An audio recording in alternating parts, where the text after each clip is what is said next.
استاد کون ہوتا ہے؟ ٹیچر کی کیا تعریف ہے؟ دوستو، ٹیچر وہ ہوتا ہے جو علم کی پیاس کو بڑھاتا ہے، یعنی جب وہ خود علم والا ہوگا تو وہ علم والی باتیں کرے گا، جب وہ غور و فکر کرنے والا ہوگا تو لوگ اس کی باتوں پر غور و فکر کریں گے۔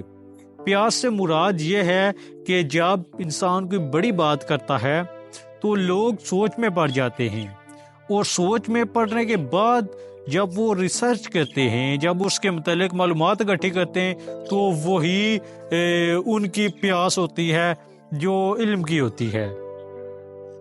یوں وہ ایک عظیم استاد بنتا ہے، وہ اپنی زندگی میں بھی باکردار ہوتا ہے، لوگ اس کو ایک اچھا انسان مانتے ہیں، وہ اپنے اسٹوڈنٹس کے لیے رول ماڈل ہوتے ہیں۔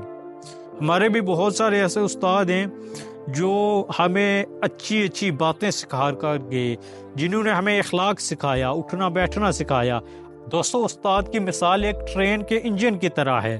آپ نے اگر ٹرین کے انجن کو دیکھا ہو، وہ آگ خود کھاتا ہے، وہ رگڑ خود کھاتا ہے، وہ اپنا ہی ایندھن ضائع کرتا ہے، لیکن کس لیے؟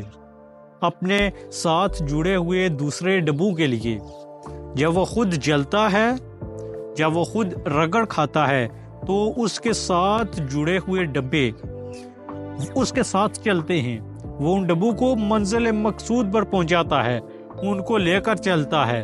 وہ استاد ہوتا ہے، وہ استاد ہوتا ہے جو تمام طرح کے مشکلات خود برداشت کرتا ہے اور اپنے اسٹوڈنٹس کو ان مشکلات سے قبل از وقت ہی آگاہ کر دیتا ہے کہ اگر اس راستے پر چلے تو ناکام ہو جاؤ گے۔